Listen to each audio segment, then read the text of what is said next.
Good evening, YouTube. Austin Trench coming at you with another Toku toy review. Today, I finally have the 6-inch Power Rangers the Movie action figures. It took me days to try to find these. Luckily, I happened to be in the right Toys R Us at the right time. These are the basic 6-inch figures that you get from the movie. On the back of each, you just see, basically there, but it's missing a different character each time, as you see. And it all says collect them all in various other languages, and on the bottom it says together we are more. Now there is an issue I have with the packaging. It feels basic at the bottom where it just says the name of the ranger, whatever, but it only shows the Red Ranger's face. I think it's because he's the leader, but it would have been better on the packaging that in each ranger box that it had a picture of the ranger below of the figure it has. But who cares about the packaging? Let's get these babies open to see if they're good or not so good. Alright, here they are out of the box, and oh my goodness, these things are incredible! Oh man, just look at the design, look at the detail. I mean, seriously, so much love was put into these designs. And you know what we're gonna do? We're gonna go through them individually. Alright, first one up is Jason, the Red Tyrannosaurus Rex Ranger. And he is incredible. Definitely the best detailed of the bunch because he's the leader. I like how they put in all this, I don't know what it is, sort of silk thing on the back there, kind of like the glow-up figure. It doesn't have paint on the back, but it makes up for it with its paint in the front, and it fixes something that I pointed out there, where it didn't have silver along the shoulder pad area, which it delightfully fixes. But sadly, I wish there was more silver, particularly in the legs and the arms where you do not see that.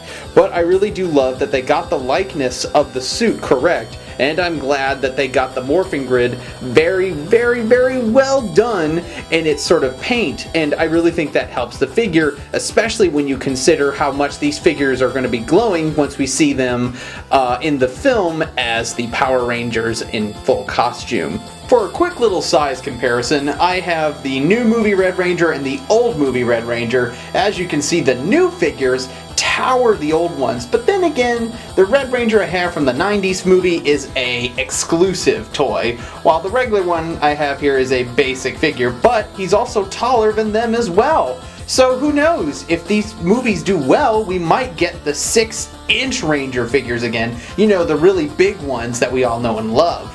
But overall, I think they both match up great together. Now we move on to Billy, the Blue Ranger. As usual, he is as tall as the Red Ranger figure and just as detailed. I really do like how they presented this new design to the Power Rangers. I do like Billy's look. I think it's much different than the one we got, particularly if you have this one right here. It's really different in terms of design, but it has hints of the original right there with its horns right there, and as well as its blue color. But I do think they did a great job with Billy, and the detail is spot on this figure, and I think that when we see the character Billy on screen as the Blue Ranger, we're really going to be impressed. Next we have Zack, the Black Ranger, and like the Red and Blue Ranger, he is fantastically detailed, except in his face sculpt. You can barely tell he has a mouth on here. Maybe I think it's because it's all the dark gray shadings and, the silver, which kind of dulls out the faceplate area.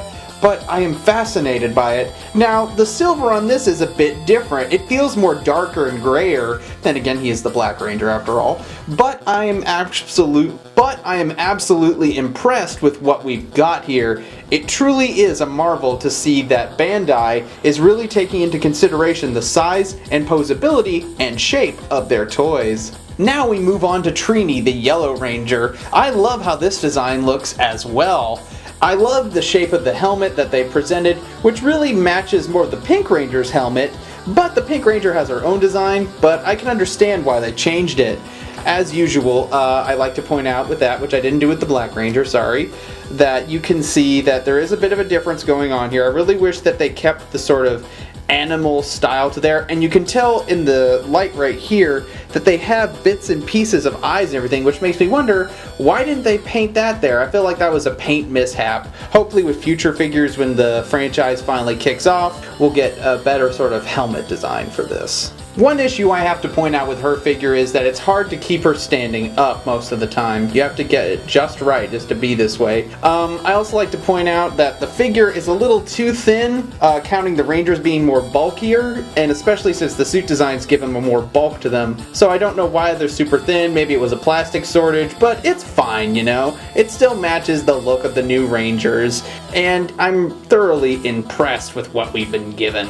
Finally, we move on to Kimberley, the Pink Ranger, and she is awesome!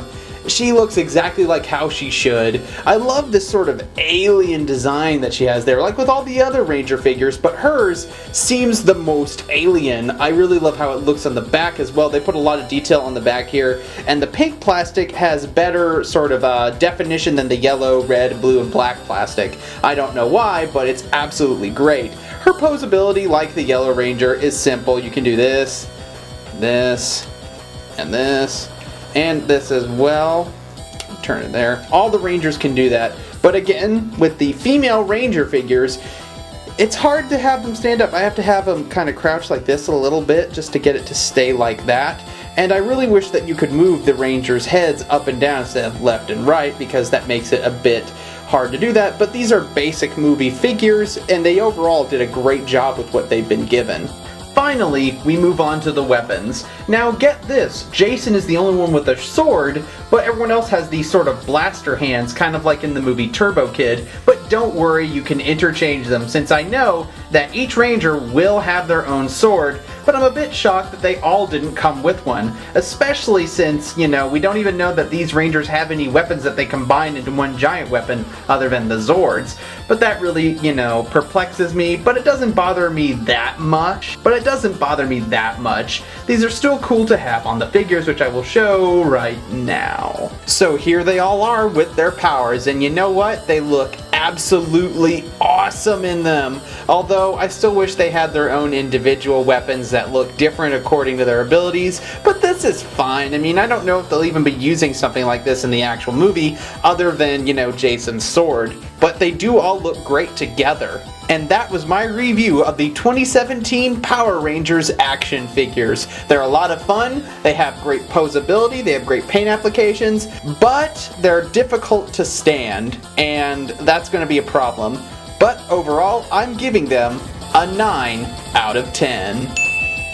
So what did you guys think of these figures? Are you guys gonna get these? I hope so, and I hope you guys go see the movie, which is coming out March 24th, 2017. So go ahead and pre-order your tickets. And that's all the time I have for this review. Please remember to like and subscribe. Also, Hollywood, please make this happen. See ya.